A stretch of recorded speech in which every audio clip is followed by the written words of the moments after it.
Sejatinya manusia diciptakan memiliki pikiran dan perasaan. Pikiran ada di dalam otak, sedangkan perasaan sendiri ada di dalam hati. Dan ketika kita bertemu suatu hal yang bertentangan, terkadang manusia harus memilih mana yang seharusnya mereka ikuti. Sama seperti yang dialami Condro, Baskoro, Maruto, Tirto, bahkan Gegono dan Buono. Kini mereka sedang berada di antara otak dan hati, di mana sesuatu telah muncul di benak dan nurani mereka, yaitu sebuah rasa. Entah rasa apa yang menghampiri mereka, karena hanya suatu perasaan yang akan bisa merasakan untuk menemukan sebuah jawaban. Flashback apotik. Mas, kamu? Entah mengapa meski ini kedua kalinya pertemuan Baskoro dengan pria yang menabraknya itu, namun pertemuan kedua kali ini begitu mendebarkan hatinya.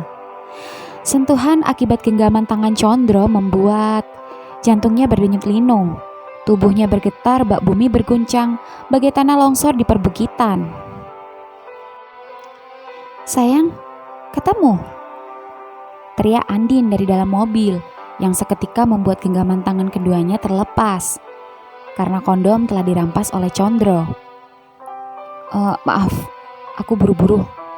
Condro pun pergi meninggalkan Baskoro yang masih terdiam menstabilkan denyut jantungnya, sampai lupa menanyakan siapa nama pria tampan yang menabraknya itu. Pagi ini setelah Baskoro selesai mandi, Baskoro membersihkan bekas lukanya, lalu kembali mengobatinya dengan obat merah. Lagi-lagi ujung bibirnya tertarik. Baskoro tersenyum, mengingat setiap kejadiannya bertemu cowok tampan itu.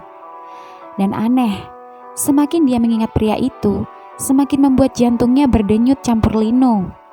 Linu, tapi syahdu. Baskoro bertanya-tanya pada dirinya, apakah mungkin dia mengidap penyakit jantung? Mengingat dia memiliki riwayat turunan sang bapak yang mengidap penyakit stroke. Tapi, mengapa dia tidak pernah kumat selama ini? Dan mengapa rasa denyut linu yang ia rasakan tidak menyakitkan, dan malah membuatnya ketagihan? Baskoro pun membatin. Enggak, ini bukan penyakit. Rasa denyut linu ini rasanya hampir sama ketika aku mendengar suara idolaku, Mas Condro. Tapi Mas Condro jauh berbeda dengan pria ini. Mas Condro begitu ramah, suaranya selalu menggoda. Sangat jauh berbeda dengan pria itu yang cenderung dingin. Tapi mengapa kedua sosok ini membuatku berdenyut-denyut? Baskoro yang masih dalam keadaan bingung pun tak mau berlama-lama. Dia harus buru-buru pergi bekerja ke rumah majikan. Namun ketika baru saja hendak berangkat, HP-nya berbunyi. Tirto video call. Bas, Der, kok kamu ada signal? Iya, ini gue lagi manjat di pohon, kayak monyet. Der, kamu serius suka laki-laki? Serius gak serius sih? Kok gitu? Gue juga gak tahu. Lu tahu gue paling demen sama cewek bohai. Tapi semenjak gue ketemu sama dokter ini, baru kali ini gue ngerasa gemetar. Secepat itu, dan baru kenal. Lah, mana gue tahu. Yang namanya cinta itu datang gak tahu tempat, kagak tahu waktu. Cinta tuh ngeselin, asal nongol. Mustahil. Apalagi sama laki-laki. Lo pikir cinta bisa diprediksi? Kalau gue emang gay dari dulu dan niat mau cari laki, teman-teman gue sesama pasukan juga ada aja yang kayak gitu. Banyak lagi. Gue bisa pilih yang macam apa bentukannya kalau gue mau. Tapi balik lagi, kagak ada yang bisa geterin hati gue selain ini dokter per jaket gue. Iya, aku percaya. Maaf, aku cuma ingin memastikan aja. Aku udah tahu kamu kayak gimana. Jadi aku percaya kalau kamu gak bercanda. Nah, gitu dong. Thanks nih, lo masih tetap mau nerima gue sebagai teman lo. Tapi lu jangan kompor ya, diem-diem baik.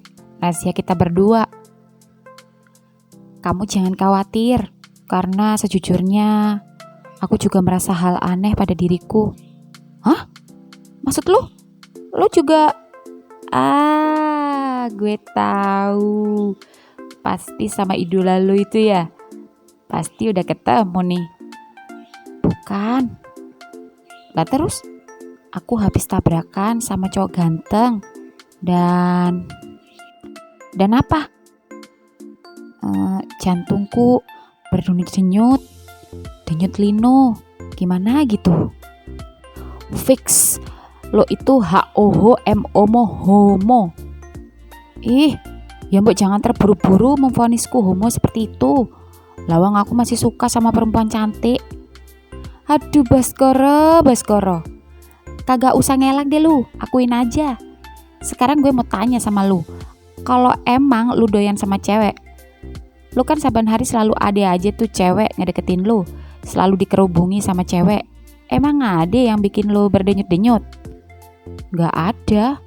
Cuma cowok tampan itu yang mampu membuatku berdenyut. Nah kan? Apalagi dia orang pertama yang menggenggam tanganku. Dan kenapa harus berjenis laki-laki ya? Yang mana gue tahu. Itulah takdir cinta. Gue mau pantau Pak Dokter dulu. Ya wis, kamu hati-hati ya. Aku selalu berdoa buat keselamatanmu di sana. Siap-siap. Thanks bro. Setelah menutup telepon dari sahabatnya itu, kini Baskoro berpamitan sama bapak dan langsung menuju rumah Gono. Tak lama setelah sampai rumah Gono, ternyata Gono sudah menunggu di depan. Mas, Bas, udah siap? Udah mas. Tapi mas di sana bentar aja ya. Soalnya mas kan harus nganter galon. Iya, nggak apa-apa. Yang penting kasih tahu dulu apa-apa yang harus tak kerjakan. Ya wes, kita jalan kaki aja ya. Sepedanya taruh aja di sini. Iya mas. Keduanya pun bersama-sama menuju rumah Condro. Dan setelah sampai rumah Condro, Gono pun memberitahu apa-apa saja yang perlu dilakukan, hingga menunjukkan alat-alat kebersihan pada Baskoro. Baskoro pun siap bekerja. Baskoro takjub melihat rumah yang sebagus itu. Halaman yang luas dan hijau, terlihat amat sejuk dipandang mata. Mas, rumahnya adem banget ya mas. Kapan yo aku punya rumah kayak gini? Kita nggak pernah tahu Bas, nasib manungso. Ya siapa tahu aja suatu saat kamu bisa jadi orang kaya. Amin. Aku harus semangat jualan kopi mas, sembari ngumpulin modal usaha. Yo, kamu semangat jualan kopinya. Aku juga semangat jualan air. Iya mas. Setelah sekitar 15 menitan Baskoro membereskan halaman depan, menyapu daun-daun yang berserakan, sekarang Baskoro diantar masuk ke rumah sang majikan dengan membawa kemoceng untuk membersihkan debu. Bas, kemarin udah mas lap, jadi tinggal nyapu sama ngepel ya. Apa yang perlu diberesin, ya diberesin. Gak usah nunggu perintah majikan. Pokoknya kalau ada lihat yang berantakan, langsung eksekusi. Ngerti? Ngerti mas? Oh iya, nanti setelah lantai 1 beres, kamu ke lantai 2 aja langsung. Dan gak perlu beresin kamar ya, kecuali kalau disuruh. Paham? Paham mas? Ya wes, mas balik ke toko dulu ya. Ini ada orderan. Iya mas, makasih ya. Gono pun pergi meninggalkan Baskoro sendirian. Baskoro pun mulai bekerja. Namun kakinya tiba-tiba berhenti saat ia mendongakkan kepalanya pada sebuah foto besar yang terpampang di dinding ruang tamu. Cowok itu?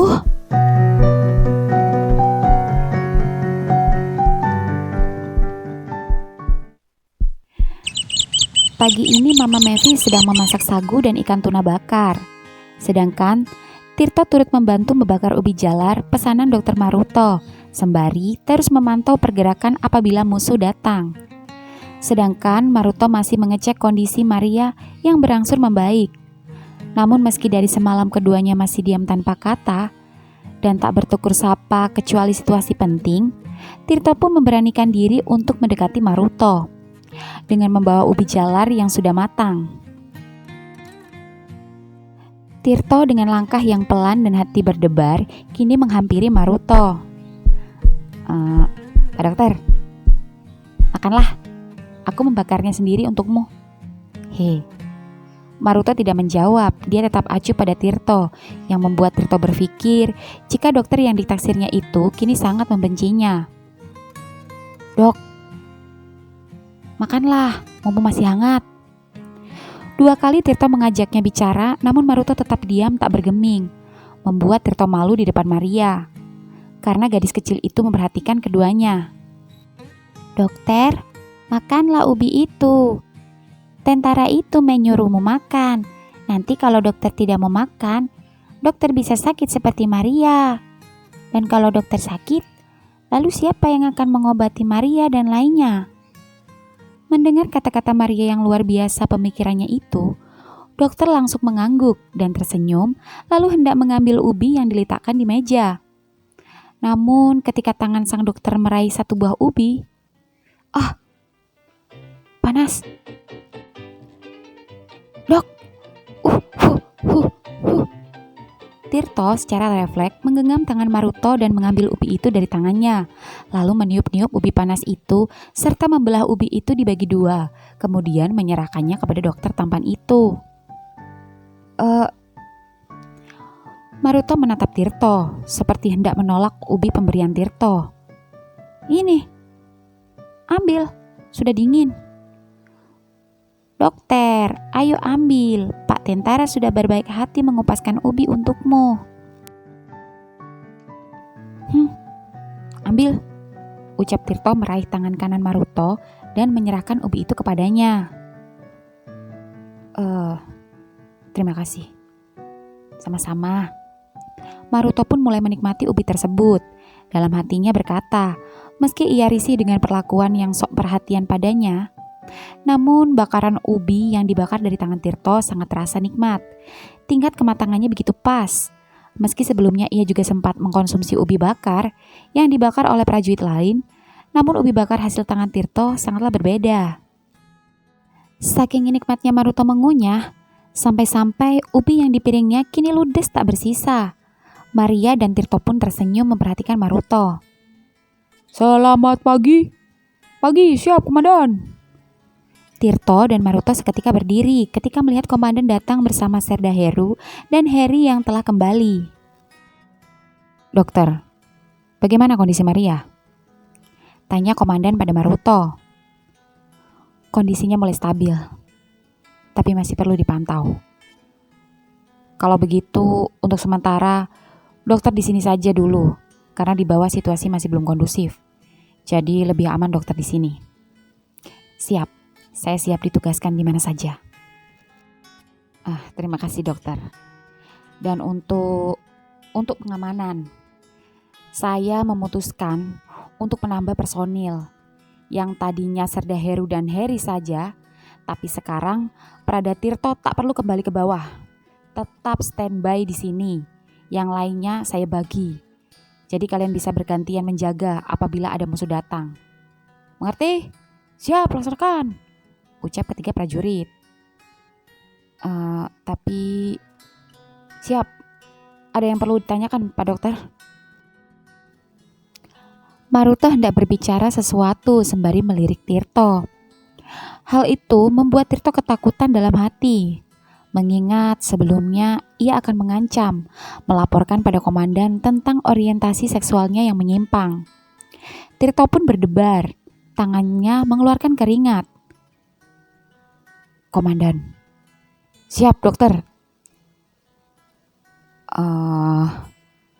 Tidak apa-apa. Saya hanya berharap pengiriman logistik merata, terutama di sini. Karena persediaan makanan menipis. Menggantungkan dari hasil hutan juga tidak pasti. Siap dok, siap. Jangan khawatir. Terima kasih masukannya. Sama-sama. Kalau begitu, saya kembali turun. Begitu komandan pergi, Tirto yang sedari tadi tegang langsung meninggalkan gubuk dan keluar mengambil air untuk menghilangkan rasa groginya. Serda Heru dan Harry pun mengikuti Tirto dari belakang. Kamu kenapa? Tanya Serda Heru pada Tirto yang sedang menuguk air sehingga membuat Tirto terkejut sampai tersedak lalu berjongkok. Yang seketika membuat Serda Heri menepuk-nepuk punggungnya. Ru, jangan ngagetin dia ucap Heri sambil menepuk-nepuk. Habisnya dia tadi keberit-berit, kirain kenapa. Ternyata aus. Gak apa-apa Serda, saya haus saja. Oh, kirain gak seneng ditugasin di sini. Justru saya senang ditaruh di sini. Terima kasih Serda Heri. Lain kali kalau minum pelan-pelan, kayak ngejar musuh aja buru-buru. Gak usah panggil Serda kalau lagi kayak gini. Panggil aja kita abang. Iya bang. Abang berdua udah lama tugas di sini. Kita ditugaskan 3 bulan di sini. Dan ini sudah bulan kedua. Jadi masih ada sebulan lagi kami bertugas. Oh. Abang awas. Seketika Tirto melindungi Serda Heri dan peluru Tirto berhasil menembus salah satu dari 3 penyusup yang hampir saja mencelakakan Serda Heri. Tirto pun berlari mengejar musuh ke dalam hutan, sedangkan Serda Heru menangkap satu penyusup yang gagal kabur karena tertembak oleh Prada Tirto. Sedangkan Serda Heri berjaga melindungi sekitar gubuk dan menyuruh penduduk waspada. Serda Heru pun berhasil menangkap dan memberitahu komandan serta meminta bantuan personil untuk mengejar musuh yang sekarang sedang diburu Prada Tirto. Suasana jadi mencekam. Suara senapan tadi terdengar keras sampai gubuk Maruto. Maruto akhirnya keluar, mencari tahu apa yang terjadi. Dokter, jangan keluar.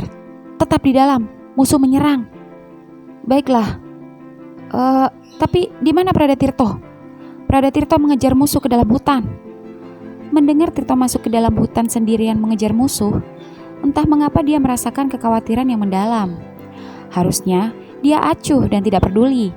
Namun dia tak sejahat itu. Ternyata dia masih memikirkan prajurit tampan bertubuh gagah perkasa itu. Warga pun berkumpul di dekat gubuk Maruto.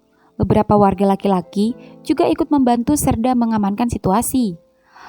Meski mereka tak membawa senjata api, namun mereka juga membawa senjata alami, yaitu busur panah, tombak, bahkan ketapel yang tidak biasa. Semua turut serta membantu prajurit. Tak lama kemudian, beberapa sekitar 10 personil tiba. Serda Heri dan 3 personil tetap bertugas menjaga di sini, sedangkan 2 personil kembali turun membawa musuh yang tertembak dan menyerahkan pada komandan. Lalu sisanya bersama Serda Heru diperintahkan menyusul Prada Tirto masuk ke dalam hutan mengejar musuh. Sebelum Serda Heru masuk ke dalam hutan, Serda Heru sempat berjalan ke belakang gubuk sembari menarik tangan Serda Heri. Maruto yang tadinya hendak mengambil air, penasaran tak sengaja melihat keduanya yang tampak serius. Maruto pun mau tidak mau akhirnya melihat dan mendengar percakapan keduanya. Sayang, kamu yakin? Ucap Heri menyentuh kedua pipi Heru. Yakin. Doakan aku kembali selamat. Pasti sayang, pasti. I love you. Love you more. Maruto serasa tersambar petir ketika melihat 2 prajurit itu saling berpagut bibir. Tak hanya mencium, bahkan Maruto melihat dengan mata kepalanya sendiri Serda Heru menyentuh pinggang dan meremas pantat Serda Heri. Aku pergi, ucap Serda Heru melepas kecupannya. Hati-hati, balas Serda Heri sedih, lalu kembali bergabung dengan yang lain. Di tempat lain, setelah Baskoro selesai membersihkan lantai 1, Baskoro perlahan naik ke lantai 2. Dan begitu sampai di lantai 2, Baskoro terkejut ketika seorang wanita cantik baru saja keluar dari salah satu kamar dengan merepekkan rambut juga baju bagian atas yang sedikit acak-acakan. Selamat pagi mbak. Pembantu baru ya? Iya mbak. Oh, bagus deh. Yang bersih ya? Iya mbak. Wanita tadi itu pun lalu turun tangga, pulang dan meninggalkan Baskoro sendirian.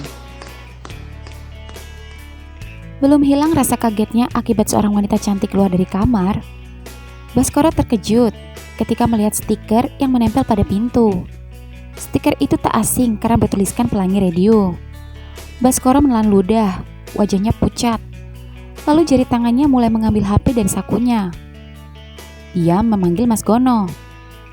"Halo, piye Bas?" "Mas, aku dari kemarin lupa nanya sama Mas, siapa nama majikan?" "Walah, tak kirain apa. Panggil aja Mas Condro." "Apa? Mas Condro?" "Weh, berisik. Kamu?"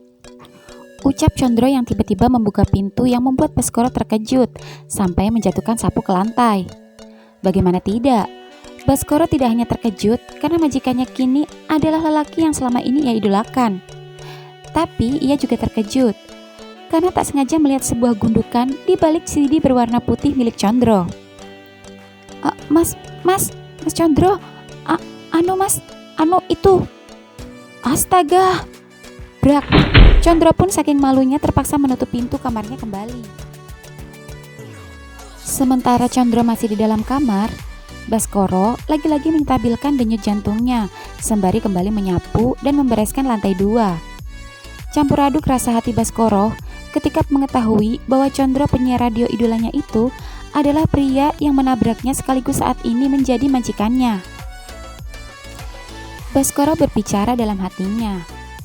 Meski ia senang tengah bertemu idolanya, tapi Baskoro tidak berniat memberitahunya jika selama ini dia San, sobat pelangi yang selalu titip salam padanya. Lagi pula Bas berpikir, tahu atau tidak tahu, itu tidak akan penting bagi Condro, karena dia menyadari penggemar Condro bukanlah dia saja. Jadi Baskoro lebih memilih diam tapi tetap mengagumi. Baskoro juga berharap semoga saja Condro bersikap seperti di radio, sosok yang ramah dan bukan sosok saat bertemu ketika ia menabraknya. Ada pepatah, tak kenal maka tak sayang. Mungkin keduanya tak mengenal dan butuh pendekatan. Tak ada yang tak sesuai sosok Condro di mata Baskoro. Sosok yang diidolakannya itu memang tampan. Sosok yang selama ini hanya bisa ia dengarkan suaranya, kini bisa ia lihat penampakannya. Dan Baskoro juga yakin, penggemar dia mungkin banyak, tapi yang beruntung melihat wajah tampan, tubuh yang indah, beserta gundukan besarnya hanya dia seorang. Dan anehnya, mengingat gundukan Condro tadi, Baskoro syok ketika merasakan sesuatu di tubuhnya, terutama di bagian tengah selangkangannya. Baskoro terkejut dan tidak percaya. Namun apa yang ia rasakan begitu nyata. Ya, Baskoro menyadari jika celananya makin sesak dan terasa sempit. Dan ini sungguh menyiksa. Kejadian ini membuktikan jika ada yang tidak beres pada dirinya. Bagaimana bisa dia tegang melihat tubuh sesama laki-laki yang sama sepertinya? Belum sempat menemukan jawaban dari apa yang ia pikirkan, tiba-tiba pintu kamar kembali terbuka. "Masuk." "Hah? Iya, masuk. Beresin kamarku," ucap Condro yang hanya memakai celana pendek dengan handuk yang masih di kepala karena rupanya baru saja sehabis mandi. Iya mas." Aroma sabun mandi dari tubuh Condro menyeruak masuk ke hidung Baskoro. Dan Baskoro pun perlahan mulai membereskan kamar Condro. "Siapa namamu?" "Baskoro mas, panggil aja Bas." "Oh, kita sudah 3 kali bertemu." Iya mas, mungkin artinya kita jodoh." "Apa? Maksud saya Mas Condro jodoh jadi majikan saya." Aku pikir Mas Gono bawa pembantu seksi." "Iya mas, maaf kalau saya nggak seksi." "Ya iyalah, orang kamu laki," ucap Condro sewot lalu kembali mengeringkan rambutnya. Mas, masalah mobil lecet mas yang kemarin, mas bisa potong gaji saya." "Udah gak usah dipikir, kamu kerja aja, yang penting benar dan jujur, ngerti?" "Iya mas, makasih banyak. Satu lagi, kamu jangan masuk kamar tanpa seizinku, terutama ketika sedang ada cewekku." "Iya mas, ngerti." Kriuk kriuk, perut Baskoro berbunyi hingga terdengar di telinga Condro. "Kamu lapar?" Iya mas, tadi lupa sarapan. Gak apa-apa, biar nanti aja sekalian makan siang. Udah biasa kok. Ya udah, kalau udah beres, mas tunggu di bawah ya. Ucap Condro sembari memakai kaos, lalu meninggalkan Baskoro beres-beres kamar sendirian. Iya mas. Sekitar setengah jaman Baskoro pun turun. Setelah membereskan peralatan kebersihan dan mencuci tangan, dia mencari Condro. Namun, Baskoro tak kunjung menemukan Condro. Karena tak nyaman dan tidak sopan jika dia ada di dalam rumah, Baskoro pun menutup pintu rumah, lalu keluar dan duduk di kursi taman di bawah pohon. Sembari menunggu Condro, dia meraih buku kecil atau catatan belanjaan apa saja yang harus dia beli untuk keperluan dagangnya nanti malam. Namun, saat baru saja menulis, sebuah motor metik baru saja masuk. Bas, ngapain di luar? Mas, gak enak di dalam sendirian. Gak sopan kalau gak ada majikan. Oh, dari mana Thomas? Tadi saya cari-cari kok gak ada. Nih, cari makan siang. Ayo makan bareng. Hah? Ayo. Ucap Condro menarik pergelangan tangan Baskoro dengan paksa, sehingga membuat Baskoro girang dalam hatinya. Setelah masuk rumah, Condro pun mengajak Baskoro ke ruang makan. Duduk. Ayo duduk. Perintah Condro sembari membuka kotak ayam crispy. Jadi gak enak mas. Masa pembantu makan bareng sama majikan? Biasa aja.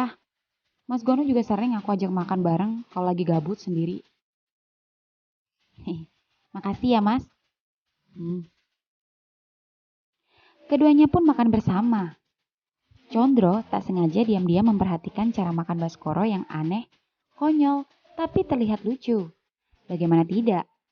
Meski keduanya sama-sama makan dengan tidak menggunakan sendok, Condro yang memakan nasi terlihat elegan karena menyantapnya langsung dari kertas nasi tanpa harus lengket-lengket di tangannya.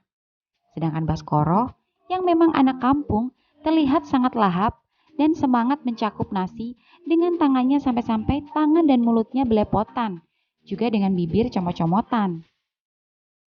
Entah mengapa Condro terfokus pada bibir tebal milik Baskoro. Ingin rasanya ia mengusap bibir tebal belepotan itu. Namun, sungguh aneh jika jari jemari seorang lelaki mengusap bibir milik sesama lelaki juga. Meski dalam hati, Condro mengakui, bibir Baskoro itu sangat berpotensi memancing siapapun untuk menikmatinya. Andai saja Baskoro perempuan, mungkin saja Condro menjadikan salah satu selirnya. Bahkan, bisa saja menyingkirkan Andin, Anjani, Angel, dan lainnya. Namun sayang, Baskoro tetap Baskoro, lelaki polos yang sekarang menjadi pembantu di rumahnya. Condro tiba-tiba tersenyum di depan Baskoro, dan Baskoro menyadarinya. Kenapa mas? Gak apa-apa, kamu lucu sekali kalau lagi makan. Oh, hehe. Maaf, selain lapar, udah lama gak makan ayam crispy. Gak pernah makan makanan semahal ini. Bisa aja kamu. Iya mas, beneran. Aku jarang makan beginian. Boro-boro beginian. Ketemu tempe, telur aja udah istimewa. Kalau begitu habisin. Hah? Ayamnya masih banyak banget ini mas. Tapi mas udah kenyang. Kamu aja ya yang habisin. Kamu kan habis beres-beres. Habis ngabisin tenaga. Kalau boleh, saya minta izin mas. Daripada mubazir, apa boleh ayam ini saya bawa pulang? Oh, ya udah, bawa aja. Alhamdulillah, makasih ya mas. Iya, sama-sama. Baskoro senangnya bukan main. Baskoro menatap wajah Condro dengan senyum manisnya, sambil berkata dalam hati, jika sikap pangeran bulannya itu kembali sehangat saat seperti ia dengarkan di radio. Condro pun tak mau kalah. Dia juga membalas senyuman Baskoro, terutama pada bibir tebalnya yang sedari tadi ia kagumi. Hanya saja, pandangan keduanya terpaksa tutup saat HP Condro berdering. Halo Beb, kok belum jemput sih? Teriak Angel kesal. Astaga, sorry Jel, maaf baby, aku segera kesana ya. Cepetan. Iya ini meluncur. Bas, Mas harus pergi. Kamu boleh pulang. Bukankah kamu mau jualan nanti malam? Iya, Mas. Ya udah, pulanglah. Mas mau keluar. Kalau begitu, saya pamit ya, Mas. Permisi. Ya. Pelan-pelan naik sepedanya. Jangan ngawur lagi. Teriak Condro saat Baskoro membuka pintu gerbang. Lalu, Baskoro menoleh dan tersenyum. Sebelum wajah tampannya menghilang di balik gerbang. Siang ini Gegono sedang membaca-baca pesan-pesan dari WA-nya. Dia melihat beberapa orderan yang harus diantar. Dia bersyukur setiap hari selalu ada aja pelanggan baru. Alhamdulillah, ada beberapa langganan baru, lumayan. Sedikit demi sedikit bisa pakai modal kawin. Tapi gimana mau kawin?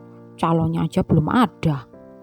Semoga saja cewek impianku yang ada di kampung belum diambil orang. Tapi kalau emang udah, ya gimana lagi? Pasrah. Mengingat cewek di kampungnya, tiba-tiba wajah Buwono seketika melintas di pikirannya. Plak. Gegono refleks menampar pipinya sendiri. Astagfirullah. Aku ngapain jadi kepikiran cah ganteng itu? Bukan cah ganteng, ding, tapi cah gendeng.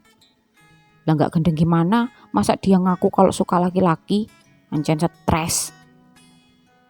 Mas. Bas, udah selesai. Udah, Mas. Alhamdulillah hari ini lancar. Gimana majikanmu? Baik Rah sama kamu?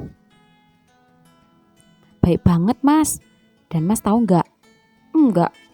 Apaan? Jadi Mas Condro itu cowok yang nabrak aku kemarin. Hah? Serius? Iya. Kok bisa kebetulan gitu ya, Bas? Takdir, Mas. Ya juga sih. Dan saking baiknya, aku tadi diajak makan bareng, Mas. Udah gitu nih, dia ngebolehin aku bawa pulang ayam crispy. Karena tadi kebanyakan belinya dan gak habis. Nih, kita bagi-bagi. Bosan, Bos. Buat kamu aja. Sama kasih bapakmu aja. Iya, Mas. Aku tadi juga kepikiran bawa pulang buat kasih bapak. Tapi ini banyak loh, Mas. Dan bapak juga gak boleh banyak-banyak makan kayak begini. Takut kolesterol dan berpengaruh sama penyakit stroke-nya. Jadi lebih baik aku bagi sama Mas aja. Ora, udah ambil aja. Lagian Mas tadi baru aja udah makan gado-gado. Masih kenyang. Asal kamu tahu, bukan Mas nolak rezeki, tapi Mas sudah sering dibeliin kayak beginian sama Mas Condro. Apalagi kalau ada Mas Maruto. Orangnya juga gak kalah royal. Baik, gak pelit. Oh ya sudah kalau gitu, aku makan sendiri aja nanti di rumah. Iya, tapi ingat, jangan pernah sampai lupa. Kalau punya majikan yang baik, kita juga harus menunjukkan loyalitas kita sebagai pembantu yang baik. Iya, Mas. Ngerti. Bagus. Mas. Mas lagi sedih ya? Enggak tuh. Sedih gimana? Tadi dari kejauhan kok kayak galau gitu ngomong-ngomong sendiri. Oh, aku cuma lagi mikir aja sama temennya Mas Condro yang sok ganteng itu loh. Yang mana, Mas? Wono. Oh, Mas Wono. Bukannya dia emang ganteng, Mas? Tahu dari mana kamu? Emang kamu udah pernah main ke radio? Belum sih, kata Sobat Pelangi. Di sana yang jadi favorit Mas Condro sama Mas Wono. Iya sih ganteng, tapi ganteng-ganteng cantik gitu loh.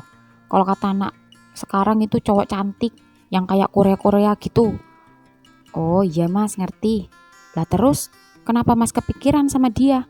Gimana gak kepikiran? Masa dia jujur sama Mas kalau dia suka laki-laki? Hah? Emangnya dia naksir Mas?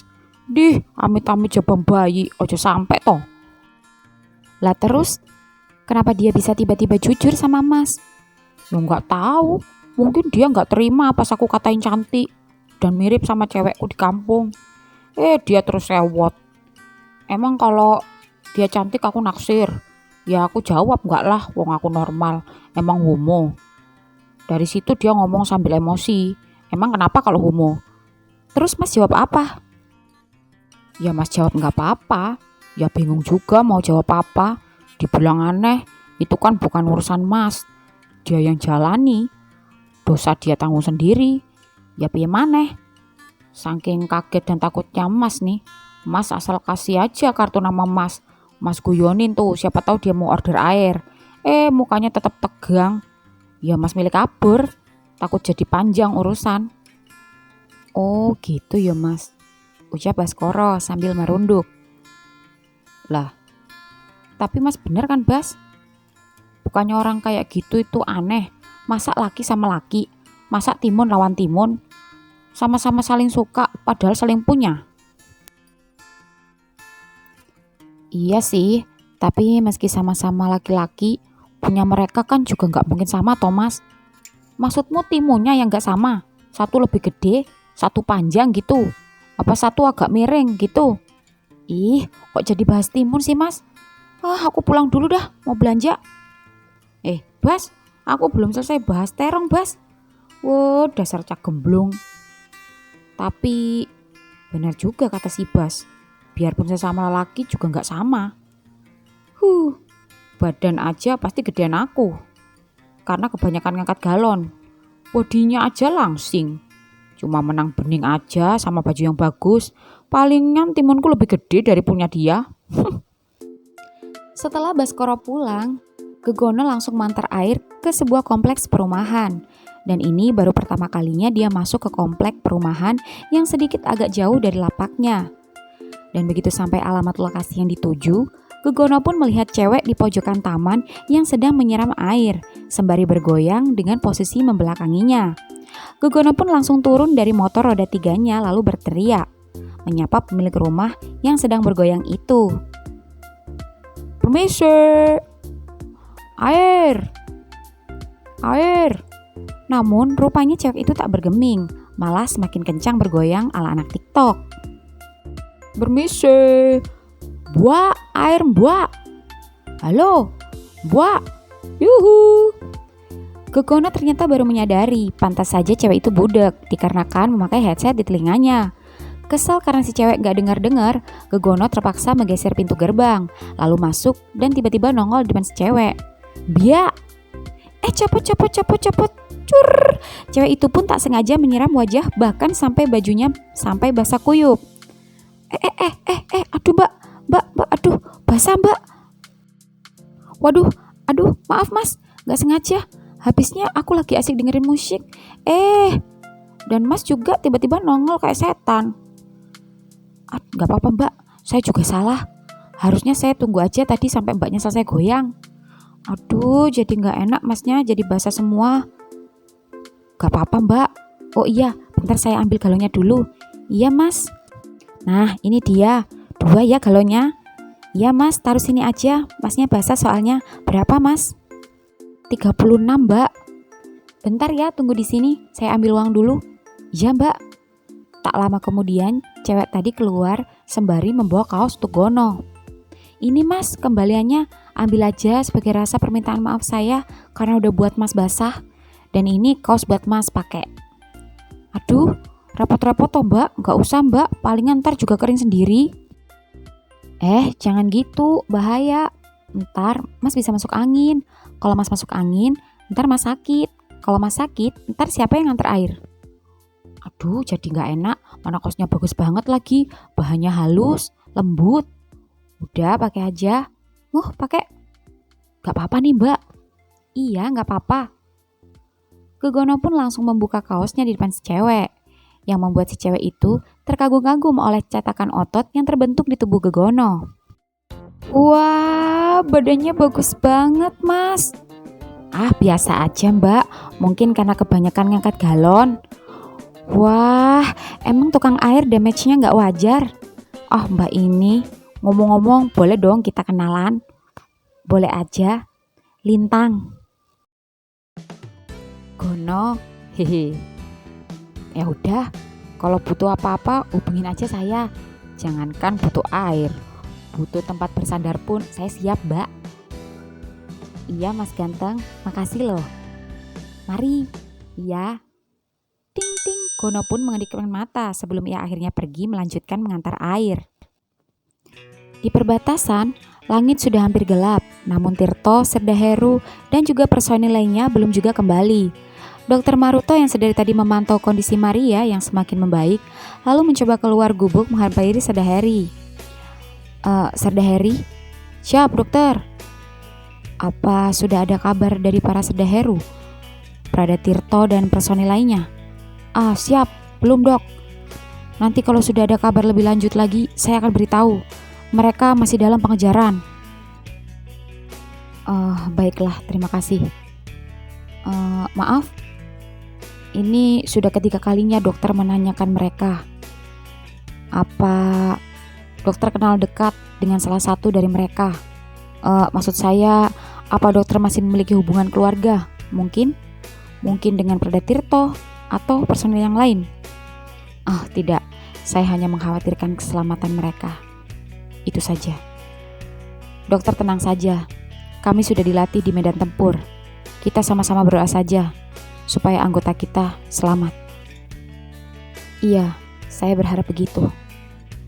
Sebaiknya dokter tetap di dalam, agar lebih aman. Baik, terima kasih Serdaheri. Siap, dok. Serdaheri yang melihat perilaku dokter Maruto itu pun heran, karena selama ini belum ada dokter yang seperhatian dia pada para personil, kecuali hanya melakukan tugasnya mengobati. Berbeda dengan dokter Maruto yang memiliki kekhawatiran berlebih, dan ini sudah ketiga kalinya dia bertanya kepulangan para personil. Sementara Serdaheri menebak-nebak keanehan dokter Maruto, Maruto sendiri sekarang sedang di dalam gubuk bersama Maria dan Mama Mevi. Dokter, apa dokter lapar? Kalau dokter lapar, Mama bisa masakan telur. Ada stok mie instan juga masih ada. Cuma kalau beras sudah habis, tinggal sagu saja. Atau biar saya suruh warga berburu ikan di sungai. Nanti kita bakar sama-sama. Tidak Mama. Nanti saja kalau yang lain sudah kembali. Saya belum terlalu lapar. Mama, dokter tidak mau makan apapun. Dokter itu sukanya makan ubi bakar seperti yang tadi pagi dibakar oleh Prada Tirto. Benar kan dokter? Dok, seketika Maruto gugup. Bagaimana gadis kecil ini mengerti jika memang dia saat ini menginginkan makan ubi bakar, namun langsung dibakar dari tangan Tirto sendiri. Sedangkan Tirto sendiri belum kembali. Iya Maria, Bapak mau ubi bakar. Tapi nanti kita sama-sama menunggu Prada Tirto. Oke? Oke dokter. Oh iya, kalau tidak salah, Mama Mevi mengatakan kalau Maria suka menggambar. Suka dokter. Ini ambillah. Bapak ada buku. Ini memang bukan buku gambar, tapi ini bisa untuk menggambar. Dokter juga punya pensil. Hanya saja tidak punya pewarna. Maria, bilang terima kasih sama Pak Dokter. Suruh Mama Mevi pada Maria. Wah, terima kasih Pak Dokter. Maria pun yang senang langsung menggambar sesuatu di buku pemberian Maruto. Mama, ya, apa anak-anak di sini tidak bersekolah? Tadinya sempat bersekolah Pak Dokter, tapi karena tiba-tiba suasana perang mencekam, sekolah dibakar, bahkan murid-murid juga ada yang menjadi korban. Setelah mulai sedikit aman, barulah ada tim pengajar. Sekarang ada? Ada dok, di bawah. Cuma Maria saja yang tak mau bersekolah. Dia kehilangan semangatnya setelah kedua orang tuanya dan juga sahabat sempangkunya mati tertembak menjadi korban. Padahal Maria salah satu anak berprestasi. Saya turut sedih mendengarnya. Tapi Mama jangan khawatir. Saya akan membantu mengajari Maria sebisa saya. Meski saya bukan seorang guru, dan besok saya akan meminta pada orang saya untuk dikirimkan bantuan berupa peralatan tulis, juga sedikit pakaian untuk warga sini. Terima kasih dokter, terima kasih banyak. Sama-sama Mama. Mama, bisa minta tolong buatkan saya teh? Siap Pak Dokter, sebentar ya. Iya Mama. Di hutan, Prada Tirto berhasil menembak hampir semua musuh. Beberapa ada yang tertembak di kaki, tangan, bahkan satu persatu mulai tumbang akibat senapan Prada Tirto. Namun ada satu yang ternyata lolos dari tembakannya. Pradatirto pun kembali melayangkan pelurunya saat ia hendak kabur, yaitu sang kepala komplotan musuh itu sendiri. Namun ketika ujung senapan sudah ia tujukan pada kepala komplotan, Kamu, jangan kabur. Lengan kiri Pradatirto terluka akibat sabetan belati oleh lemparan kepala komplotan tadi. Namun bukanlah seorang Tirto jika dia mudah menyerah. Mantan pemenang lomba atlet pencaksilat itu tidak menyerah. Dia justru terus mengejar kepala komplotan tadi masuk ke dalam hutan. Prada, hati-hati! Serda Heru pun menghubungi komandan dan meminta bantuan tambahan untuk membantu membawa musuh yang tertangkap, baik dalam keadaan hidup maupun sudah mati, dan menginformasikan jika Pradatirto masih melakukan pengejaran. sementara yang lain kembali ke base camp. Pradatirto sendiri masih melakukan pengejaran di dalam hutan. Musuh begitu cepat menghilang, apalagi hari mulai gelap. Pradatirto menyalakan headlampnya. Sesuatu bergerak di sana mencurigakan. Prada hendak berlari, namun ketika hendak mengejar, seret. Sialan, aku terjebak. Pradatirto tidak mengetahui jika dia masuk perangkap jaring musuh, sehingga tubuhnya masuk ke dalam jaring lalu tertarik ke atas pohon sejauh 15 meter. Rupanya musuh itu sengaja mengarahkan langkah Pradatirto agar terjebak. Namun, sang musuh ternyata tak lebih pintar dari Pradatirto. Musuh berharap Pradatirto masuk perangkap agar tak berhasil mengejarnya dan dia bisa melarikan diri. Tapi ternyata salah, karena dengan menjebak Pradatirto, dia menggali lubangnya sendiri atau senjata makan tuan. Dan dengan posisi Pradatirto yang sedang tergantung tinggi saat ini, justru bisa membuatnya lebih mudah melihatnya dari atas karena tak terhalang pepohonan rimbun. Sang kepala musuh pun jatuh saat peluru Pradatirto mengenai pahanya. Kenal lu macem-macem sama gua. Mau kabur kemana lu? Waduh, terus gimana ceritanya gue turun nih? Kalau gue potong nih tali di atas kepala gue, bisa-bisa gue jatuh patah tulang. Mana lumayan tinggi lagi. Apes.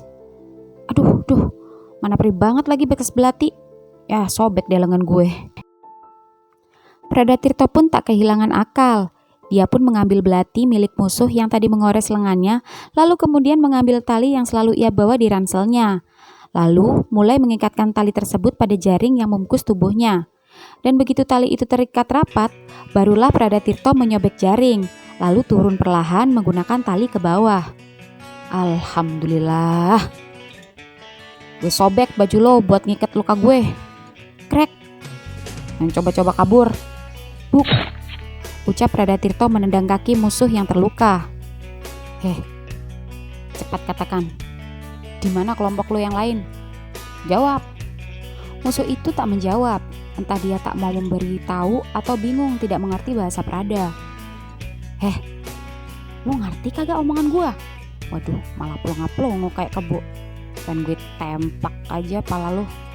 Kalau gue tembak mati, ntar gue gak dapat informasi dari dia. Mending langsung gue bawa aja ke base camp. Jalan. Ngeri. Jalan gak? Kesal karena musuh tak kunjung berdiri, Pradatirto pun melepaskan tembakannya ke langit yang membuat musuh seketika berdiri meski sempoyongan. Pradatirto pun membawa musuh kembali ke base camp sembari memantau sekitar, takut jika musuh lain tiba-tiba saja muncul. Namun ketika masih di tengah hutan, bukan musuh yang datang, namun lapar melanda. Kerucuk-kerucuk. Waduh, perut gua. Lu kan orang hutan, gue lapar. Di mana ada makanan? Musuh tetap diam, tapi tampak ketakutan pada Pradatirto. Takut-takut dia menembakkan lagi senjatanya. Gimana caranya biar lu ngerti sih? Ya salam. Perut gue lapar. Plak. Gue pengen makan nih, kayak gini nih, lihat mati lu. Tuh, pahit banget. Ucap Tirto sembari menepuk-nepuk perutnya dan sambil berakting mencabut daun dan memasukkan ke mulutnya lalu dilepeh karena pahit. Dan ajaib, musuh pun mengerti maksud Pradatirto. Dengan kaki sempoyongan, dia mengantar Prada ke suatu tempat tak jauh dari situ. Begitu sampai, Pradatirto girang karena ada banyak ubi jalar yang ternyata mereka memasok untuk kelompok mereka. Bahkan ubinya terlihat gemuk-gemuk. Pradatirto pun langsung membakarnya. Dan ketika dia makan, dia jadi teringat sang dokter tampan pujaan hatinya. Apa lihat-lihat, gue colok juga nih mati lo, ucap Tirto sewot saat musuh melihatnya aneh ketika sedang menyantap ubi. Bagaimana tidak? Tirto menyantap ubi sembari senyum-senyum sendiri, tanpa membagi dan menawarkan makan, seolah-olah membiarkan dia mati kelaparan.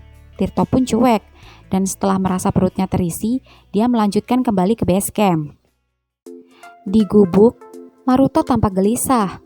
Meski Serdaheru mengatakan dan memuji kehebatan Tirto dalam menangkap musuh, namun hatinya belum tenang jika Tirto belum pulang. Mengingat Serdaheru dan lainnya sudah kembali, apalagi Tirto masih mengejar kepala komplotan. Dan sudah pasti resikonya akan amat besar juga beresiko tinggi. Dan ketika Maruto sedang memikirkan Tirto, suasana riuh terdengar dari luar gubuk. Prada kembali, Prada kembali. Mama Mevi pun dari luar masuk menghampiri Maruto. Dokter, Pradatirto sudah kembali pulang. Yeay, aku mau kasih tunjuk lukisanku padanya, Mama, teriak Maria senang. Maria, mana lukisannya? Tunjukkan ke saya, ucap Pradatirto tiba-tiba muncul dari balik pintu sambil membawa keranjang bambu yang berisi ubi bakar. Prada, seketika Maria berlari memeluk Pradatirto dan menunjukkan lukisannya. Wah, rupanya kau anak pintar dan berbakat, Maria. Aduh. Dokter, lengan Prada terluka, tolong ya obati. Oh, iya, baiklah. Prada, kemarilah, ucap Maruto yang gugup tapi dalam hati senang karena Tirto sudah kembali. Dia pun mengambil peralatan medis, membuka luka, membersihkan dan memakaikan kain kasa pada lukanya. Sembari mengobati lukanya, Tirto tak henti-henti menatap wajah tampan Maruto. Namun Maruto mengabaikannya dan tetap fokus pada luka. Ketika sedang fokus mengobati, tiba-tiba terdengar sesuatu di telinga keduanya. Bahkan Maria juga di sampingnya. Krucuk-krucuk. Ah, rupanya dokter lapar. Apa kau belum makan? Benar, Prada, dokter tidak mau makan, padahal sudah Mama Mevi paksa, tapi dia bilang tunggu Prada datang baru dia mau makan. Ucapan jujur Maria membuat pipi Maruto menjadi merah malu. Oh, jadi begitu. Kebetulan, aku membawakan ini untuk dokter. Ubi yang aku bakar langsung dari dalam hutan. Makanlah, mungkin sudah tak hangat, tapi aku yakin rasanya luar biasa. Dokter pasti akan menyukainya. Terima kasih. Prada, bolehkah aku minta tolong?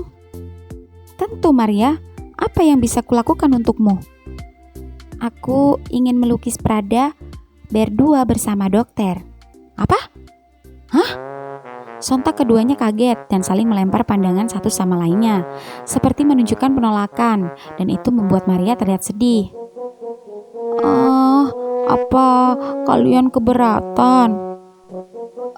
Tidak, Maria, lukis saja. Tapi Bapak sambil makan ya. Iya, Maria, tidak apa-apa. Hehe. Yeay, Prada, dokter, apa kalian bisa lebih dekat lagi? Segini, ucap Tirto menggeser tubuhnya mendekati Maruto. Lagi, lebih rapat. Segini? Kurang, sedikit lagi. Kesal karena masih kurang memuaskan, Prada Tirto pun menjatuhkan rangkulannya pada Maruto. Hop. Yeay, ya begitu. Hahaha. Malam ini Baskoro dengan semangat mengayuhkan sepedanya menuju lapaknya seperti biasa. Namun begitu mendekati lapaknya, nampak beberapa Satpol PP yang sedang berjaga. Pak, ada apa ya? Bas, sekarang kita nggak boleh lagi jualan di sana, ucap penjual jagung bakar yang kebetulan juga sering berjualan di sana. Lah kenapa toh Pak? Saya udah hampir setahun di sana, gak ada apa-apa kok.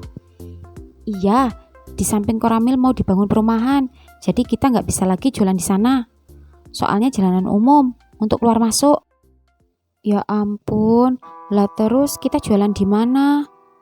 Bapak kan enak udah bisa keliling. Bas kan biasa diam di sana. Kalau harus sewa tempat pasti mahal. Ya mau gimana lagi, Bas? Ya kamu coba aja keliling kayak bapak, siapa tahu ada aja yang beli. Cari langganan pelan-pelan. Semangat ya, Bas. Bapak mau lanjut keliling. Iya, Pak. Seketika Bas sedih, air matanya menetes. Bas takut tidak bisa membelikan obat untuk bapak, apalagi bapak dalam keadaan sakit. Meski sedikit, namun hasil dari berjualan kopi cukup membantu kebutuhan hidup Bas dan bapaknya. Namun sekarang lapak mata pencariannya telah hilang dan dia baru saja bekerja di tempat orang. Itu pun dia tidak tahu berapa gajinya nanti yang belum tahu pasti. Bas tak menyerah, dia menghapus air matanya, lalu kembali mengayuhkan sepedanya berjalan mencari pembeli kemanapun dia pergi. Di tempat lain, mobil Condro baru saja keluar dari gerbang rumahnya.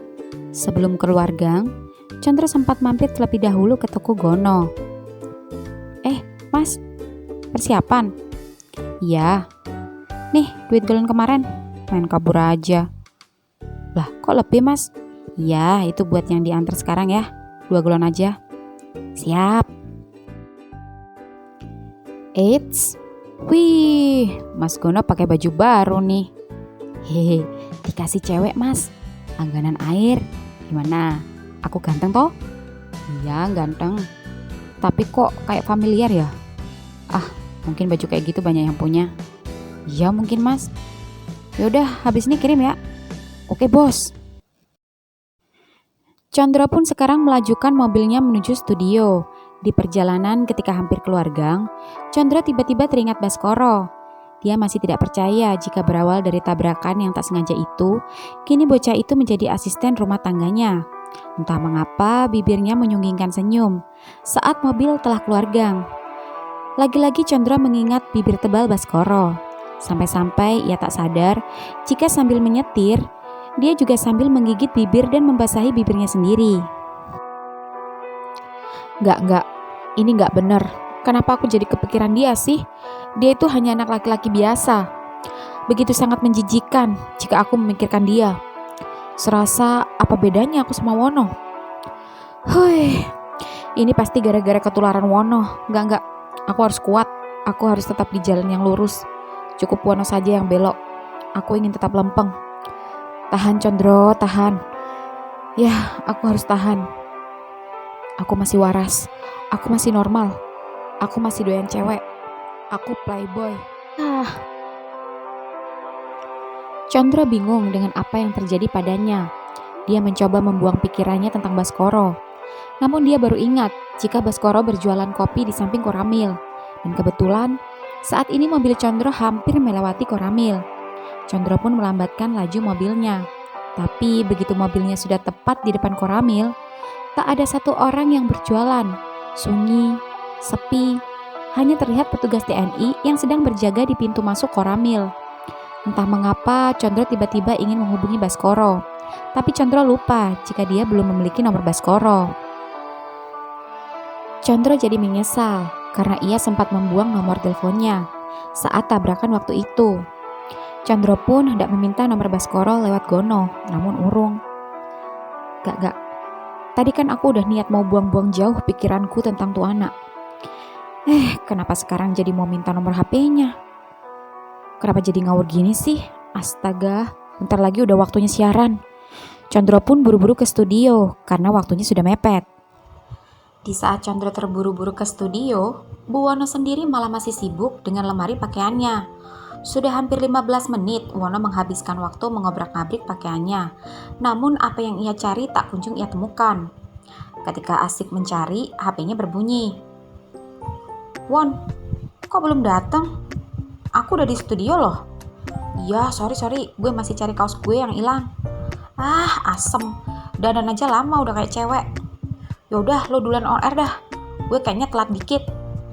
Oke. Sialan. Di mana sih kaos baju gue? Lintang. Duh, apaan sih bang? Berisik. Ini pasti kerjaan lo nih yang suka pakai kaos-kaos gue. Dasar tomboy. Mana kaos gue? Kaos apaan? Kaos yang Gucci, yang baru beli. Oh, tadi aku kasih sama tukang air. Apa? Kok bisa-bisanya kaos gue lo kasih dia? Ya abisnya aku tadi gak sengaja nyiram dia sampai basah kuyup. Gegara ngagetin tiba-tiba nongol pas aku nyiram tanaman. Adik laknat lo ya. Abang kenapa sih? Santai aja napa? Baju abang bejibun. Lagian kan nanti bisa beli lagi. Duit abang kan banyak. Aduh Lintang, itu kaos bukan kaos biasa. Itu branded, bermerek, special edition. Bukan 200 ribuan kayak di pasar Senggol. Lo tau gak tuh kaos harga berapa?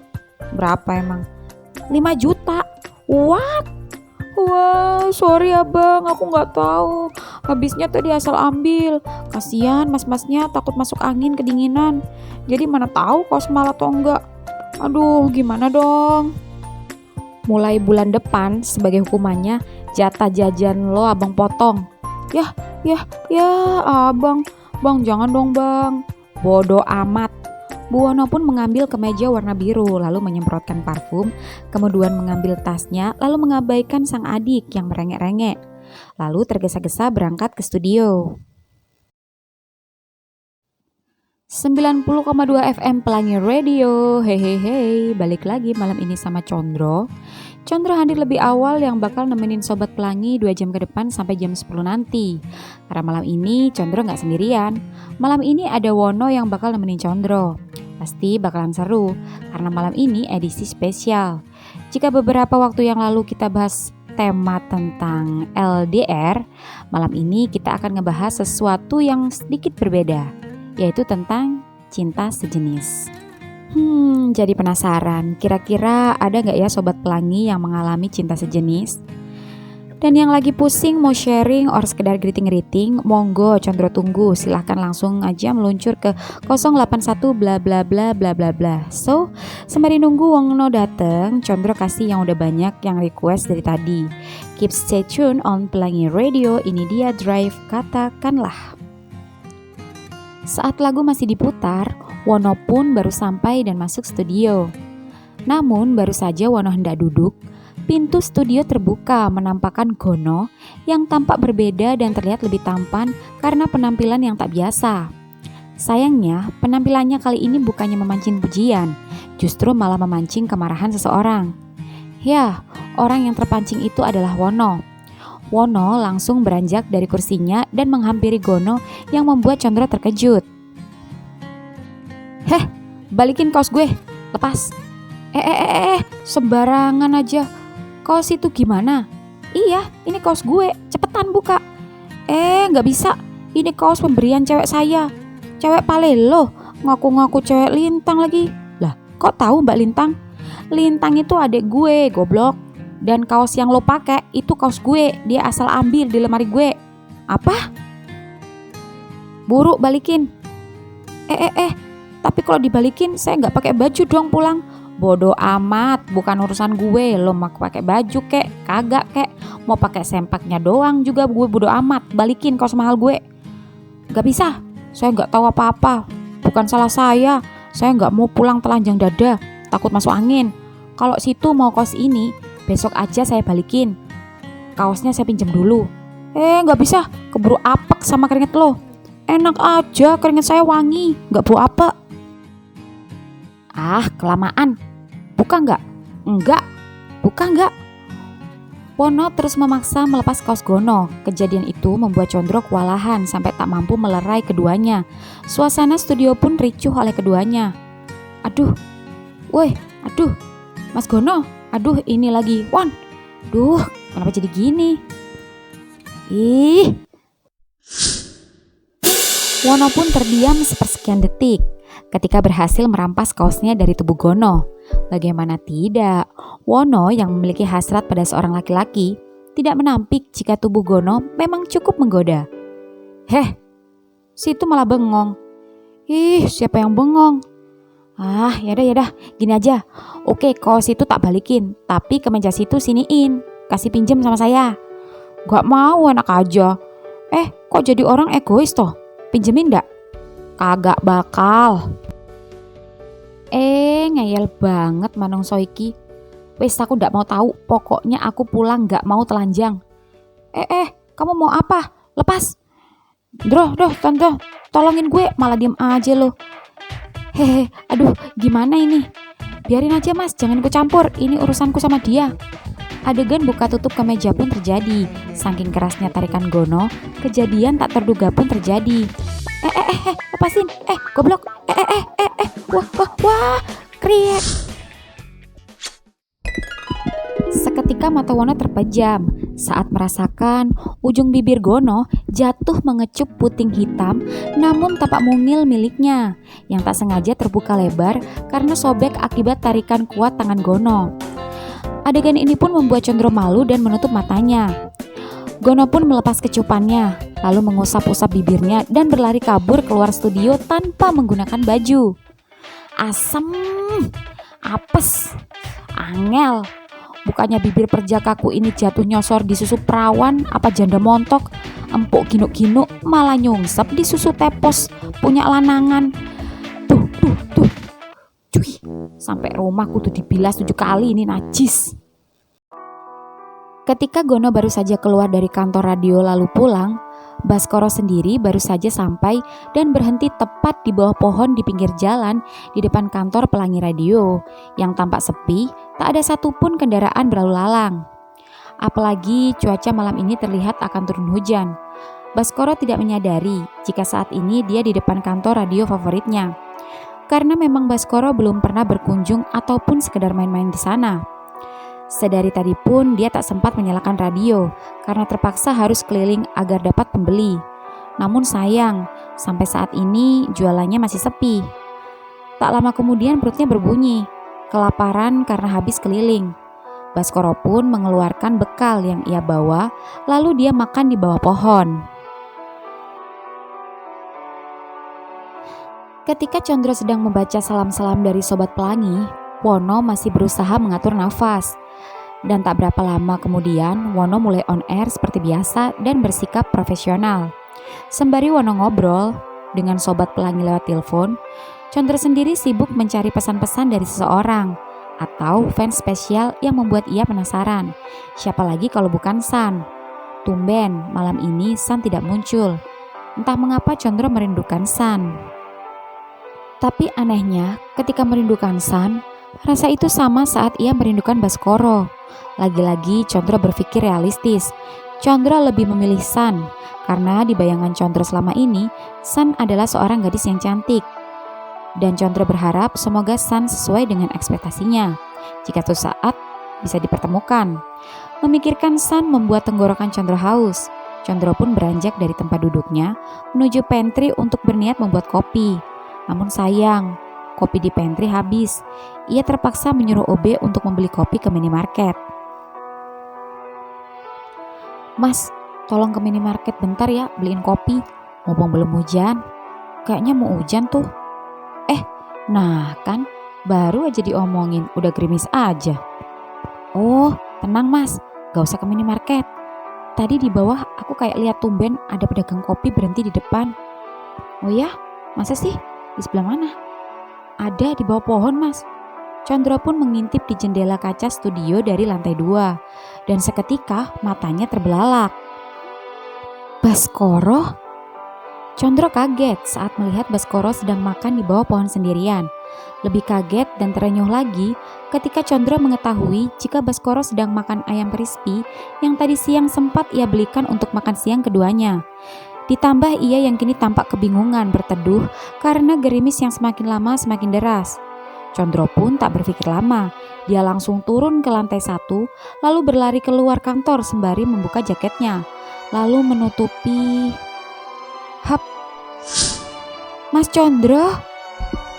Condro hanya tersenyum.